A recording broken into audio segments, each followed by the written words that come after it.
Hey, what's going on, guys? It's Jack. Back again to talk about good old ATVI, Activision Blizzard. And in our last video, we talked about what really drives this company's stock price as it fell from its highest high of $103 per share and now has fallen to a lowly $66. So almost half of its market cap evaporated, right? And so I want to talk about what has been driving the share price, as we discussed previously, but also the latest news that have come out about Bobby Kotick, his handling of the company at the moment, the calls for his termination, the board standing behind him and continuing to support him, and how while the employees are now in the middle of a walkout at the time of this video, they're currently outside Blizzard Entertainment Studios protesting Bobby Kotick as CEO. I don't think that's going to be quite enough, and I think that Bobby Kotick is going to stay as the head of Activision Blizzard for a bit while longer. All right, so let's discuss it. If you haven't heard, the Wall Street Journal just posted a report today leading to a collapse in Activision's share price. Previously, they were rallying pretty well from their disastrous earnings report earlier this month, and now Bobby Kotick's under fire once again. For two reasons. Of course, Jen Oneal was put into position of leadership as Blizzard's co-head about a couple months ago. And 1 month after she was actually put into that position, she sent an email to a member of Activision's legal team in which she professed a lack of faith in Activision's leadership to turn the culture around, saying, quote, "It was clear that the company would never prioritize our people the right way."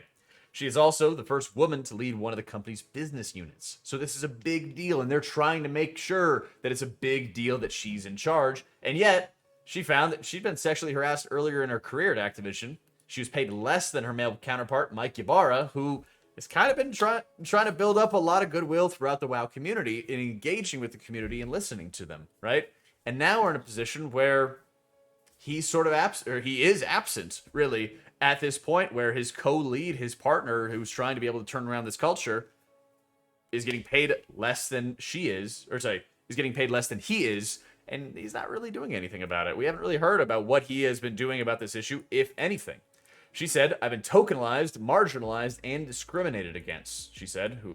Miss Oneal is also Asian American and gay, and they really literally made a commitment, and I'll show it in just a little bit, where they made a commitment to say, we want to be able to bring in more marginalized communities in positions of leadership and in our new hiring processes. And we're saying, hey, we're going to be funding all these programs to train, these people to be able to make sure we have a more diverse workplace.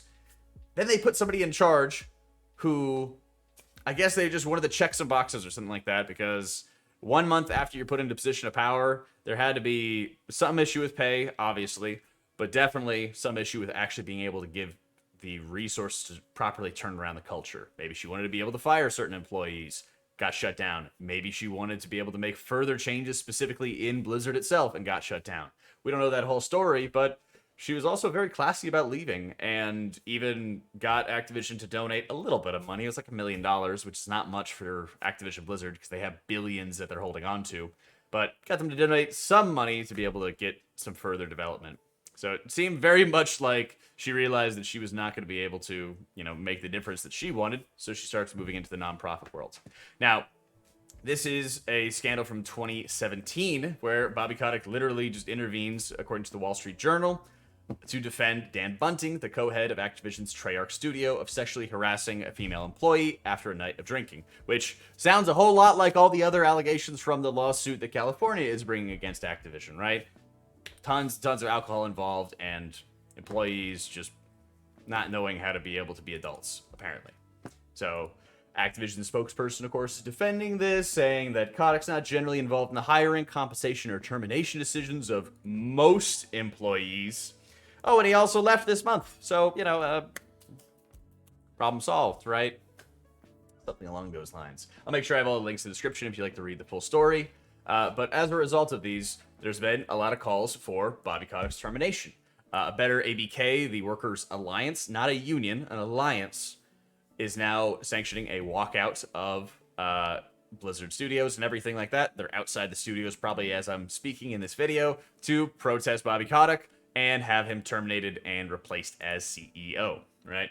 Now, keep in mind that Bobby Kotick as CEO is chosen by the board of directors, which he is also a part of.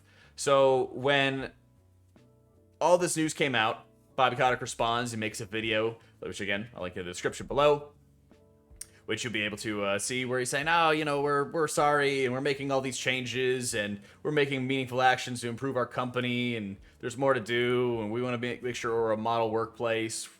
We want to have all these talented people. I want to be the most welcoming, inclusive workplace. This is really important to me, etc., right? But that's really not enough, and people continued, again, to call for his termination, which left a lot of questions in the air as to whether or not the board of directors would support him, which almost immediately they did, okay? Gosh, it was just like 3 hours later, I want to say, where the board of directors comes together, releases a statement. It says, Activision Blizzard board remains committed to the goal of making Blizzard the most welcoming and inclusive company in the industry. Under Bobby Kotick's leadership, the company's already implementing industry-leading changes. Industry-leading changes, man. If that's true, then that's a very, very poor indictment of the industry. Including a zero-tolerance harassment policy, a dedication to achieving significant increases to percentage of women and non-binary people. Well, you're not going to get increased percentages if you pay them less and give them no power to make any changes. But what do I know? I'm just a dumb streamer.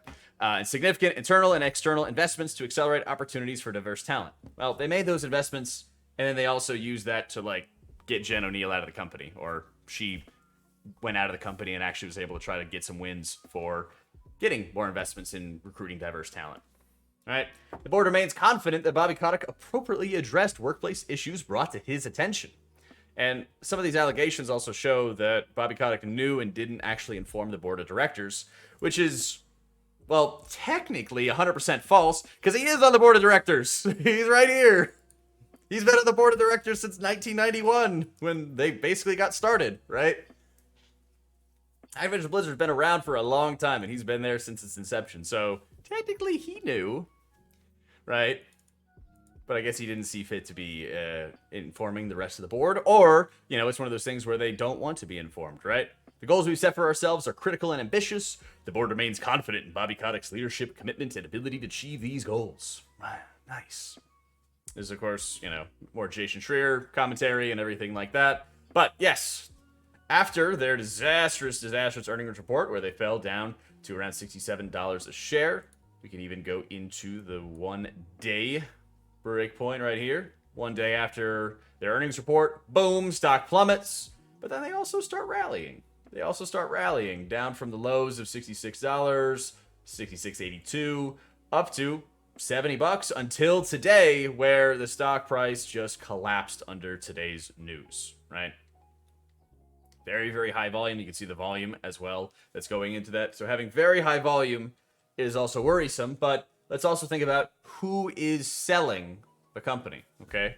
Because Activision Blizzard, share price can also be driven by share float, which is the available shares out there in the company, okay?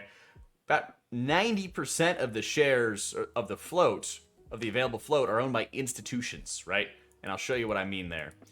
Institutions like Vanguard Group, BlackRock, State Street. You have Fidelity mixed up in there as well. I'm sure we got Morgan Stanley, Deutsche Bank, JP Morgan Chase is around here as well last time I checked, right? There's just a ton of big, well-known financial firms that are owning, if you want to check, 64 million shares. I'll just zoom in on this real quick. 64 million shares.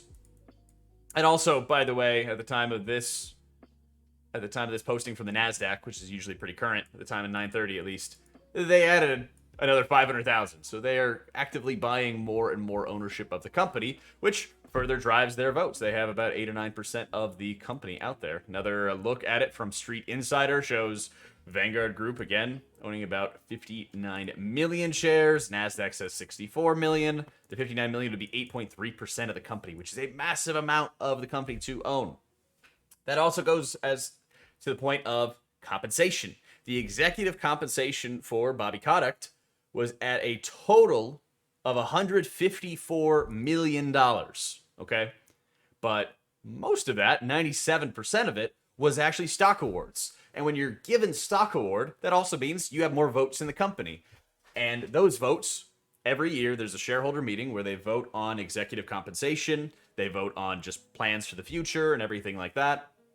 So they give more control and more autonomy to the person who's in charge of the company, right? Bobby Kotick, I believe, is the largest individual person owning shares of Activision Blizzard as it stands right now. He's definitely the biggest insider as well coming into this. So, what does this all boil down to? Well, when we're looking at who's going to continue electing these board of director members, well, you got people like Brian Kelly and Bobby Kotick who have been there forever. Excuse me.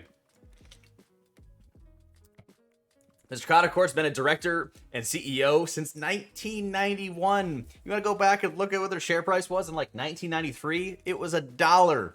It's now worth $66 over the course of almost 30 years, right? Bobby Kotick and, of course, Brian Kelly, who's been around forever as well, and he's chairman of the board. Usually, if you're around somebody for 30 years, you're probably pretty tight with them, right? They took this company from just some random video games and everything here and there to the second largest video game company in the US, probably one of the largest in the world. Just straight up. We don't really know how big Riot is because they're owned by Tencent, which is a whole nother story I won't get into. It's a conglomerate, basically. But they've come an incredibly far way. We can zoom this out here. We can just go all the way back. We go back to 1995. It was selling for 50 cents. People didn't want this company at all. They're like, wow, it's worth $1.60. Okay? We fast forward in time. This company's had astronomical growth. And the executives, who've been together for a very long time, are compensated with stock awards, which give them more reason to pump up the share price, which also benefits the institutional holders who hold, like I said, about 80 or 90% of the company, or of the available float for the company, available shares that the company itself does not own, right? And so as a result, you have Bobby Kotick, Daniel Algier, who's the COO, Dennis Durkin, who I believe was the CFO, Chief Financial Officer. This is from January of this year. This is an article, so some of the things might have changed. And these are all the insiders who are just owning so much of Blizzard stock. There's 4 million shares that Bobby Kotick is owning, for example. 0.56 of the company's total shares outstanding. They have the votes, they have the power to determine who's going to be on that board of directors. Now, what do we know about Vanguard and FMR, BlackRock? They own everything, okay? If you ever thought about how much money is actually out there in the world, there's more of it. And Vanguard and BlackRock own it, okay? Vanguard, according to this article, has $6.2 trillion in assets under management. BlackRock company has $8 trillion. It's probably like $9 trillion now of assets under management, right? They own everything. 54 million shares owned, 60 million shares owned. They're the ones who are making those votes. Barron's, which is another financial website, they have an interesting article back from like 2019 talking about past investors being new shareholder activists, right? They're using those votes to be able to change behavior, right? And they say the largest passive investors aren't afraid to throw their weight around. The industry's 3 kingpins are realizing that their investors and clients want to see a bit more action in engaging with management. Vanguard and BlackRock, like we mentioned. State Street's included in here too, and they're also right here as owning 5% of Activision Blizzard. All together control 3/4 of all the money in passive funds, including 82% of ETF assets. That's exchange-traded funds. So the S&P 500, the NASDAQ, the everything, basically. Everything. So all three have recently boosted their shareholder engagement teams and made their interactions with management more publicly accessible, right? So they say, as a long-term investor, the stick you wield is powerful, especially if you own a lot of the company. And the carrot, your engagement, is as appealing as your stick is long. When an active manager is upset, they leave. When we get upset, we vote. Once a year, stock owners can vote on proposals put forth by either the company or the shareholders that can allow or force a company to do something, or direct it to stop doing something. Sometimes the stakes are high, as in Michael Dell's undervalued leveraged buyout a few years ago of the firm he founded. Sometimes the proposals are distasteful, as in the large pay packages approved for Wells Fargo, right? Basically, never invest in Wells Fargo. They just always scam people. And don't put your money there either. They're bad people, right? So, what's this all mean? Well, passive funds have voted with management. You keep in mind, management makes their own salaries. They say, I want to be paid this much. And then they put it up to a vote, right? So they vote with management far more often than actively managed mutual funds, right? In 2016, BlackRock and Vanguard voted with management on compensation-related shareholder proposals 98% of the time.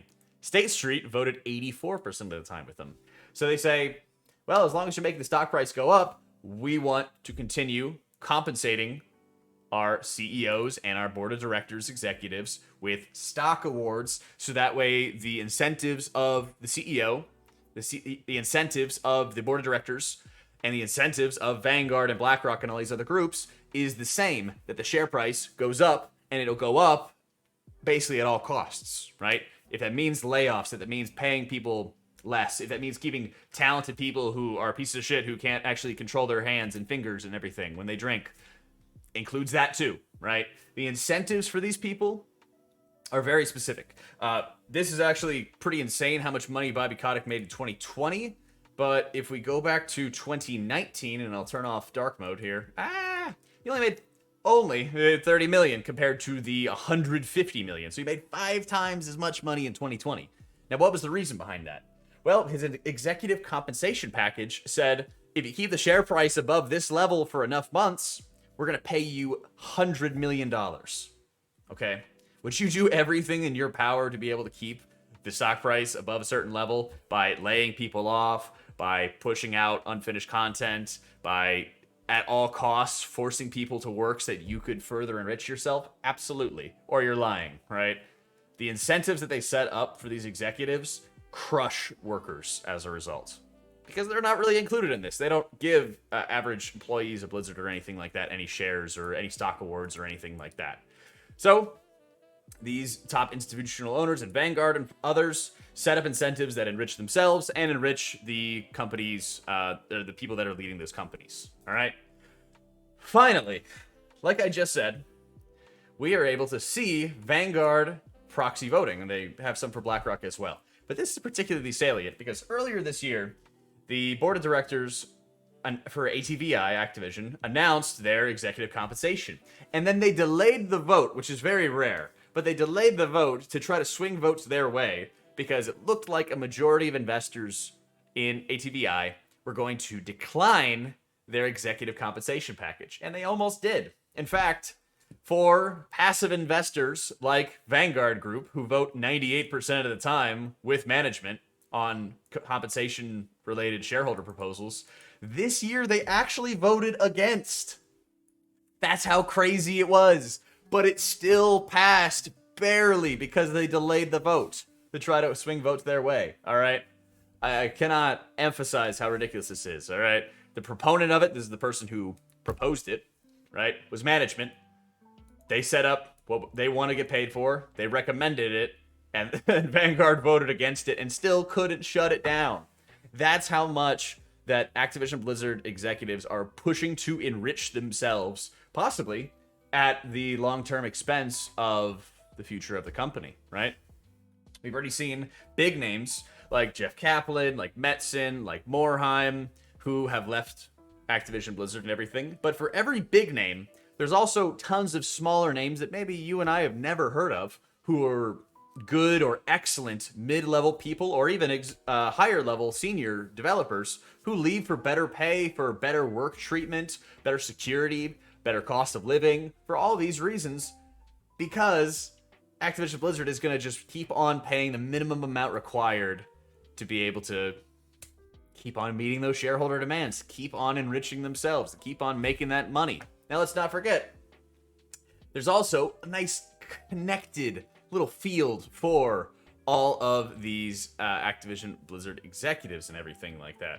In particular, we start seeing, oh yeah, we have all these people, they work at Vox Media, or they work for, you know, the Wasserman Foundation, whatever, right? We can see the full list here. But Bobby Kotick doesn't just work at Blizzard. He also works at the Coca-Cola Company as one of their board of directors, right? And he's been on the board since 2012. So you're bound to make a couple friends, and you're bound to make quite a few connections as a result of that. One of which could also be Chris Davis. Now, I don't have some insider information about how they're buddies and stuff like that, but generally, if he's been around since 2018, He's been Kotick's been around since 2012. You're probably going to be able to get to know a couple people here and there. Chris Davis has connections with State Street. State Street is one of the large institutional investors for Activision Blizzard, right? And I guarantee you as well, we even see it in the Barron's article where they say, yeah, they usually do vote with management, but also they say they don't really want to always have votes on what's going on. They want to have ongoing discussions where you can get into the shades of gray that are often directionally consistent with the shareholder proposal, but better reflect our views, right? So before a lot of things even actually go to a vote, there's already conversations going around in the background. And I guarantee you, before we saw the board of directors issue a statement of support, guarantee you BlackRock's involved, Vanguard's involved, State Street's involved, having these discussions as to whether or not they support Bobby Kotick, okay? Who would be willing to go to bat for him? Well, probably the guy who came up with him through the ages, right? Somebody like Brian Kelly, who's been around since 1991, who's chairman of the board, right? There's a lot of interconnectivity with the executives and how they know each other, how they want to watch out for each other and protect each other. And as a result of this, the culmination of this video is I don't really think that Bobby Kotick is going to get removed as CEO of the company as a result of all these connections and protections that he has for himself. I think that he's going to stay with the company until he decides to leave. And if he does get pushed out, you're probably going to see somebody like Brian Kelly, who's been with the company since the beginning, who has probably been involved in most things as chairman of the board, take up the mantle, and a lot of the same things are going to continue. And the exception to that might be if there's continued protests beyond today, there's continued workplace delays, Vanguard and State Street and whoever say enough's enough, you got to go, so the company can get back to making money. Activision still has crazy amounts of cash on hand. They're going to survive this, absolutely. Today I sold off my options. I had bought a couple call options and everything like that, and I sold them with a little bit of a haircut. Took about 10% of a loss there, but I am still holding onto my shares, and I'm going to probably buy some more if Bobby Kotick gets released. If the share price drops into like the 60s and stays in the 60s further, I'll probably buy more because I believe in the company long term. It's going to keep on cranking out money, and for somebody who's just trying to make some money off of investing, you could do worse, right? It's unfortunate as to what's happening, but I did want to give, my financial view on as to what's been going down. Thanks so much for watching, guys. Hope you all enjoy it. If you have any questions, I'm sure there will be. Make sure you leave them in the description below, and I'll catch you out all on the live stream, all right? Take it easy, guys.